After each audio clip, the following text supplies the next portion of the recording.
Good morning. It's neat to have all the Bates girls up there at one time. It's a special harmony between the sisters and the mom, and Jamie, you did okay too. So wherever he went, he's usually easy to spot, but I don't see him. I hope everybody had a wonderful Merry Christmas and is prepared to go into the new year. You know, this past week I saw something on the internet that the 5 days between Christmas and New Year's are the strangest, weirdest days of the year. I mean, you don't know who you are at times. You don't know where you're supposed to be. You eat lunch at 3 o'clock in the afternoon. I don't know if you're lucky enough, I guess, not to have to go to work this week. So I'm glad that everybody remembered it was Sunday. It looks like most people remembered and showed up, because you even lose track of what day it is this past week. I want to speak on something this morning called Resolve, Resolute, and Resolutions. And this is a great time of the year to look back, see what the year has been like, the past year, try to learn from it, and then prepare ourselves to go into the new year. I've been doing that. I look back, and I guess one of the things that happened in 2018 I'm not really proud of happened in November. Shelley and some of her friends do something called the Turkey Trot, which is this 5K that happens on Thanksgiving Day early in the morning. I think it's pretty crazy that people would get up and do that on Thanksgiving morning. And I don't think they really do a trot. I know Shelley and her friends is more like a walk or a struggle to finish 5K. I don't think they really jog or run. No, that doesn't really happen. So she asked me early in November. I was sitting with my computer. I had our credit card. I was doing some other stuff online, and she asked me, "Hey, can you get me signed up for the Turkey Trot? It's coming up here pretty soon." And I said, "Okay, I'll get online and do that." So I got on the website and filled out all the information, got all in there, put her shirt size in, and went on the credit card and put in the numbers, and I got the confirmation back in the email. And come to find out, when the email came back, that I had signed Shelley up for the Huntington, West Virginia Turkey Trot. So I asked her if she was willing to go down there instead, but she wasn't. So that was $30 that we probably will never get back. But somewhere in Huntington, West Virginia, there's a T-shirt there with Shelley's name on it that she needs to pick up at some point. So not one of my best things that happened during the year. We, as a family, have had quite a year of transition. All 7 of us in our immediate family, Shelley and I and Zach, and Allie and Ethan, and my 2 sons, John and Andrew, we are all on January 1st, 2019, going to be living in a different house or place than we lived in January 1st, 2018. We have all moved in the last year. I went into my job in February in Columbia City, and I quit. I felt that God was calling me to do something a little bit different, and so I've changed jobs, or kind of halfway changed job. I work half time here at the church, and the other half I still work at that job. They begged me to stay at least half time, so I stayed there. But it's been quite a year of transition for all of us. So looking back, we learn from things that have happened to us in the past year. And looking forward, I want to talk about today New Year's resolutions. Some people, when they hear resolutions, they scoff at it. They say, people make those resolutions all the time. They never keep them. It never happens. It never works. Resolutions, the idea of doing it became popular about 150 years ago. Churches in London, the Methodist churches in London, decided to start having services on New Year's Eve, and they would have the service into the new year, and people would make resolutions back then about what was to happen. But I want to talk to you today because I've made some resolutions, and I would like to move this forward if I can. Oh, okay, it went forward. I lost it. What did I do? Okay, here we go. Sorry about that. I want to talk about resolutions and some resolutions I've made, and to encourage you maybe to take on either the same ones or some that are similar to those that I've decided to make. And I want to talk about resolutions because the word resolutions really means change. And when I say the word change to you, what kind of feeling do you get? I remember driving to work earlier this year in Columbia City, trying to get to Columbia City, and all of a sudden figured out that Highway 9 to Columbia City was blocked. And I couldn't get to Columbia City. I had to take some side roads, and it was that way for about 2 months. And I was pretty perturbed that I had to change the way that I had to get to work. I'm kind of a creature of habit. I like to go the same way every day and never change what I do. So I was a little upset about that. Shelley and I bank at a bank called Wells Fargo, or we used to, and we got the notice that we had the privilege of being sold to a different bank called Flagstar, and they tried to, with all of their information, tell us how great this was for us.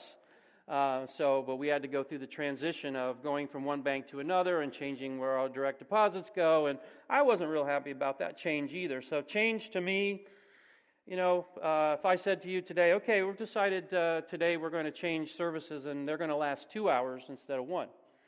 And we're going to make that change like right now, okay? So probably you wouldn't be too happy with that either. So changes, a lot of times we don't like that, but that's really what the word resolution means. It means I'm going to change. I'm going to change by ending something I have been doing or starting something that I haven't been doing. That's a resolution. So my challenge for you today, and what I'm challenging myself for this new year, and in some ways it's things I have been doing, but it's also things that I haven't been doing, is I'm going to ask you to give God at least 7 hours of your life each week. So that's only about 6% of your waking hours. So it's not even yet a tithe of your time to God.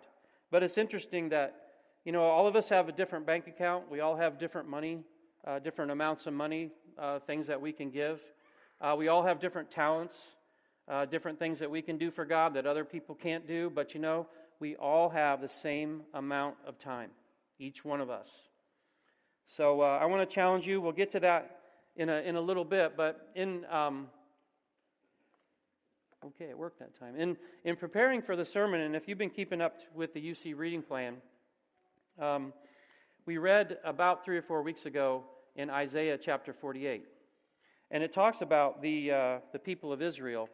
And in Isaiah 48, 3 and 4, it says, "I foretold the former things long ago. My mouth announced them, and I made them known. Then suddenly I acted, and they came to pass. For I knew how stubborn you were. Your neck muscles were iron. Your forehead was bronze." God's talking about the Israelites, and He says, you are stubborn people. You never want to change. I asked you to make a change, and you refuse to do it. Your neck is stiff. Your neck muscles are iron. You will not turn to the left or to the right. You hate change and you won't do anything about it. God sent prophets to Israel over and over again saying, please change what you're doing. Change your ways, because I'm going to come and I'm going to judge you if you don't. And they refused to do it over and over again. 13 times in the Old Testament, God calls the nation of Israel a stiff-necked people. And I've not been on a lot of horses before, but you don't want to be on a horse that's stiff-necked, that won't turn to the left or to the right. And that's God was referring to the nation of Israel. And if you take it forward even into the New Testament, 700 years after that prophecy to Isaiah, in Acts chapter 7, verse 51, Stephen, as he was being stoned to death in the book of Acts, says to the Jews, "You stiff-necked people, your hearts and ears are still uncircumcised. You're just like your ancestors. You always resist the Holy Spirit." So the people of Israel would not change. They hated change. They said, I'm happy with the things just the way they are, and I refuse to change. And it brought judgment unto them.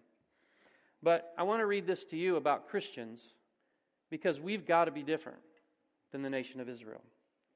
God is in the business of making us uncomfortable and getting us to step out into areas in which we haven't been before, getting us to change. God doesn't change, but He is constantly requiring each one of us to change. God requires us as Christians to change. And the reason why is this. Romans chapter 8, verse 28 and 29 says, "And we know that in all things God works for the good, to those who love Him, who have been called according to His purpose. For those God foreknow, He also predestined to be conformed to the image of His Son." God's goal for us is to become like Jesus Christ. It is that as we take our dying breath in this life, we are closer to being like Jesus than we were at any time in our life. That's His goal. That's His number one goal for each one of us. In the way that we treat other people, in our values, in the way that we consider other people, in our humility, in that we serve others instead of always serving ourselves. He wants us to become more like Jesus. And so, if you're like me, that means that I'm going to have to change, and you're going to have to change, because right now, I'm not yet just like Jesus. So we all have to change. And when we become Christians, we enter into something that I like to call the University of Jesus.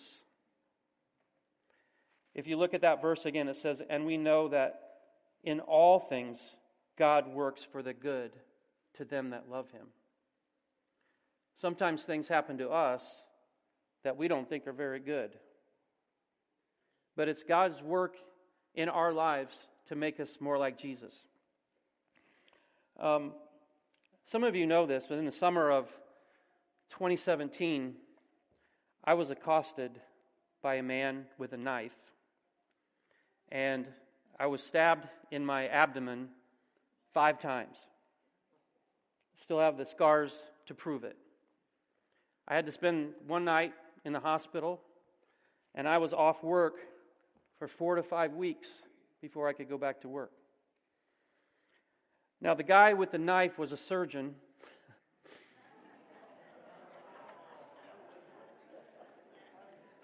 And he did for me something that I will forever be grateful for. He took out my prostate, which was cancerous. I had prostate cancer. And he came and he actually cut me open, forced me to stay in the hospital for a night, and it took me 4 weeks to get better before I could even get back to work. So he had to cut me open and made me bleed to take out this cancerous thing so that I could live. And that's what Jesus does to us sometimes. He hurts us. He puts us in a situation where we have to suffer. And his reason for that is to make us more like Him. We don't like it. I didn't like it. I didn't like the diagnosis and have to tell my family that I had cancer. But God, praise God, I was able to go through that surgery, and I'm cancer-free today. But it was painful, and sometimes things that God puts us through are painful. But they're to make us more like Christ. His desire for us to be more like Jesus is more important to Him than our comfort and our being able to have life the way we want it sometimes.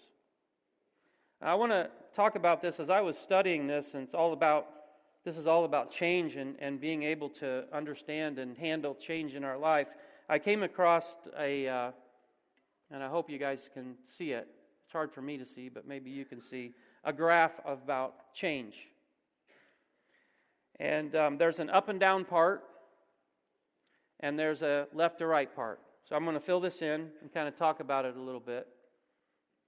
I don't know if I can see this. At the bottom of change, there's 2 different kinds of change. This talks about how fast change comes in our life. First, changes can come incrementally. They can come slow. Sometimes we like this a lot better because then it gives us a chance to get ready for it. And incremental changes can be very powerful. Like if you start to exercise and you begin to exercise a little bit and you increase a little bit every day, it's a very powerful thing. If you're in debt and you incrementally change the way that you spend money and you slowly and surely get yourself out of debt, you will find that you'll be debt-free after a while. A slow change that happens every day that you stick to it. So that's one kind of change. The second kind of change at the top is a radical change. So we can go from incremental, changes happen just a little bit at a time until we finally get to that change, or it can be a radical change. It can be a change that happens right now. Like that 2-hour service I said, if we do it right now, that's going to be a radical change because most of you are wanting to get out of here by 11 o'clock. So changes can happen, but a lot of times God, He likes radical changes. He says, today is the day of salvation. When He asks people to do things, He says, I want you to do them now. I don't want you to put it off till next week or next year. I want your life now. Don't wait because there might not be another time. So that's one part of change, is how fast the change comes. So that's the up and down part. Now let's look at the left to right part. It can be a fringe change. It could be a small change that happens that really doesn't impact your life too much. Like, I was thinking of an example of this, like a time change. Every November and every February, we have to turn our clocks back or we have to turn our clocks forward. And it's a change, but it's not a huge change. It doesn't really bother us that much. Sometimes I go to the store and the brand of whatever it is I've been buying, all of a sudden they don't carry it anymore. It's a small change. I sometimes get pretty upset by that, but it's it's a small fringe change, not a big deal. But then there are these other changes called core changes, where your life changes and it will never be the same again. Say you get fired from a job, or you change your job.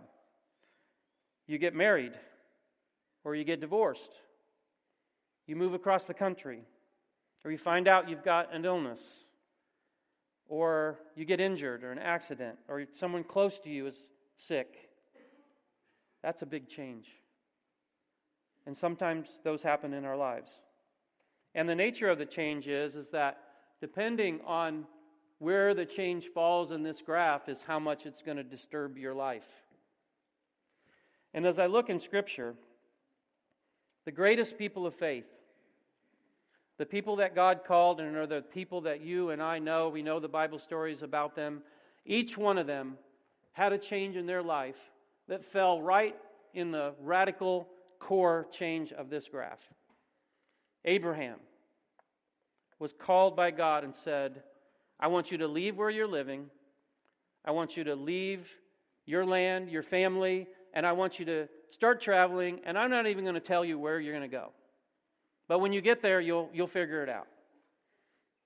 Imagine how big of a change that was for Abraham. And then in his life, later on, he had a son named Isaac. And God told him to take that son, go up on the mountain, and sacrifice him as a sacrifice to God. And he didn't have time to think about it, wait about it. It had to happen now, and that was a core change. He was going to lose his son. On all the graphs of the greatest changes and impacts and disturbance in any life, it's losing a child. The greatest, hugest change that can happen to any person. And God asked that of Abraham. Of Joseph, he was sold into slavery, went to Egypt. David, taken from being a little shepherd boy to be the king of Israel. The disciples. Jesus walked up to the disciples and said, "Follow me." They couldn't sit down and think about it. They had to leave their job, leave their family, and follow him. A radical core change for their lives. Paul on the road to Damascus, blinded, and completely changed his life. So God is in the business of these big, core, radical changes, and we don't like these at all. We don't like them because we want life to just be the way it is. But sometimes God uses these changes to make us more like Christ, to draw us closer to Him. Some of you may be going through this right now, and you know exactly what I'm talking about. And it's not easy to handle. But God said, I work all things together for good to those that love me, to those that are called according to my purpose. Now, I'm not going to ask each one of you to make a resolution that is a core radical change today. I don't really have the right to do that. If I did that, I would say, okay, guys, I want you to go home after the service. I want you to call your boss. I want you to quit your job, and we're all going to meet back here on tomorrow morning at 8 o'clock, and then we're all going to figure out what to do. That would be a radical core change. I'm not going to ask you for that today. So I'm going to ask you for some things that might fall into a little bit other place on this graph. And it's going to add up to 7 hours a week. And these are resolutions I've made, some of the things that I'm already kind of doing, but I want to make sure that I do them every day. The first is to spend 15 minutes a day reading God's Word, which adds up to about an hour and 3/4 a week.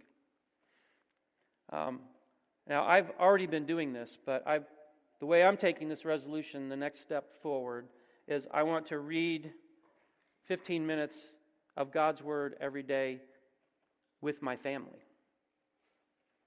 I want to have family devotions where we sit down as a family and read the Bible for 15 minutes a day.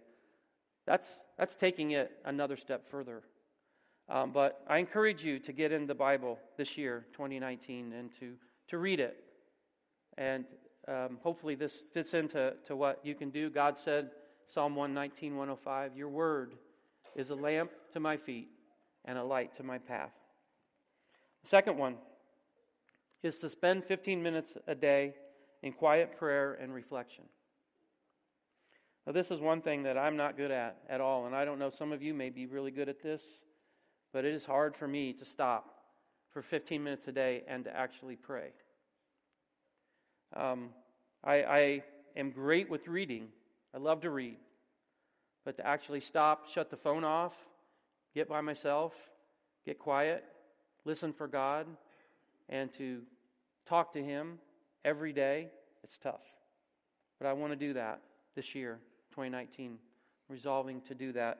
And Philippians 4, verse 6 says, do not be anxious about anything, but in every situation, by prayer and petition with thanksgiving, present your requests to God. So when I don't spend that 15 minutes a day with God, I give up the opportunity to have peace in my life by giving Him the requests that are bothering me, the things that are causing stress in my life. I've been praying a lot this past week, like, God, I'm really stressed out about this sermon this morning. So please, take that off of me so I don't have to carry it all week long. Or other things that are going on in life. We give up a lot of peace and we take on a lot of stress because we don't do that. Next one is spend 3 hours a week in church attendance or discipleship. So I'm thinking of that as Sunday morning, and then finding either a life group or a discipleship group, a D group as we call them, or a Sunday school class to go to, and then figure out a way to serve in the church for at least an hour a week. So that would be 3 hours of your week. I read an article. It says church attendance is dropping. And it's not, and Camille, where are you, Camille? She sent me this. Here she is. But I was like, wow, thank you for sending me that, because it's like telling me that what I've been doing actually might be working a little bit. But people, there are not less people attending church in the United States. there are the same people that are attending church not as often. So it's become acceptable to miss church whenever kind of you want to miss church. So maybe if I go like 2 weeks a month, that's okay. That's kind of the extent of how much I want to give. And so one of the things I do working at the church here is when a person who's a regular attender misses 4 weeks, then I call them. So now you know, get here at least once every 3 weeks. So I call them just to make sure that everything's okay, that nothing we could do for the church, or just to find out, maybe they've started to go somewhere else, and we'd like to know that, just to know that everything's okay with them. But that's a goal. I'm kind of already doing that, but I want to do that outside of like what I get paid for here at the church. So Hebrews 10:24-5 says, "And let us consider how we may spur one another on towards love and good deeds, not giving up meeting together as some are in the habit of doing, but encouraging one another, and all the more as you see the day approaching." Last one, and this is going to be the toughest one for me, is to spend 30 minutes a week meeting my neighbors or others that may not be Christians and find out who they are, and if applicable, invite them to church. And we've just moved into a new neighborhood, and I don't know really anybody that I live around, other than Randy. He's not too far away. But so I want to make a resolution for myself that I get to know who my neighbors are. And I'd love it for every one of you to be doing that too, to find out, hey, are they churchgoers? And if not, do you think they would be a good fit to come to Union Church? Or just encourage them to get to know Christ. Because you have a mission field that nobody else can touch where you live. I can't get to that place. And you really can't get to where I'm at. And God kind of convicted me of this because a group of us went to Mexico about 2 months ago or a month and a half ago. Went all the way down to Mexico to do some work, to talk to kids, to do a vacation Bible school, and to get to know some of the Mexican people that were in the town that we were working at.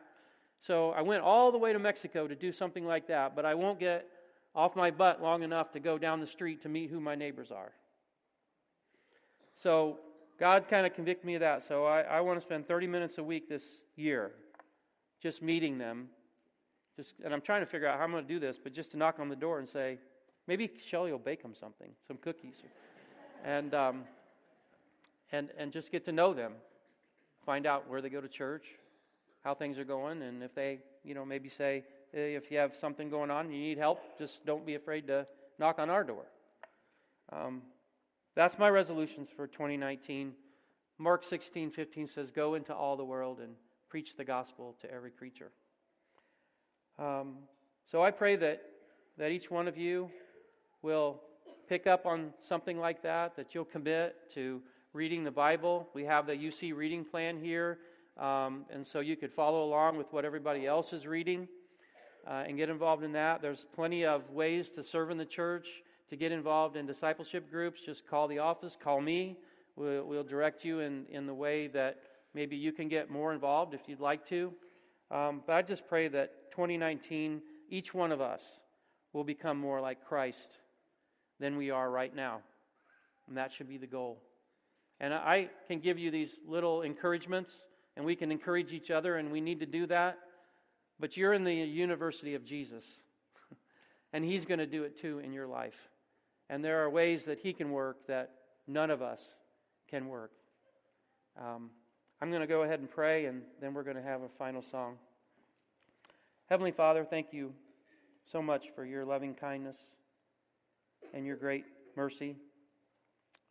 You love us so much. And Lord, we try to get closer to you. Lord, help us in our hearts to just draw close to you this year and be more committed to you than we have before. And Lord, do that work in our lives. We open our life up to you to enter into your workings in our life, and we will accept all things from your hands, because we know you have our best interests in mind. It's in Jesus' name we pray. Amen.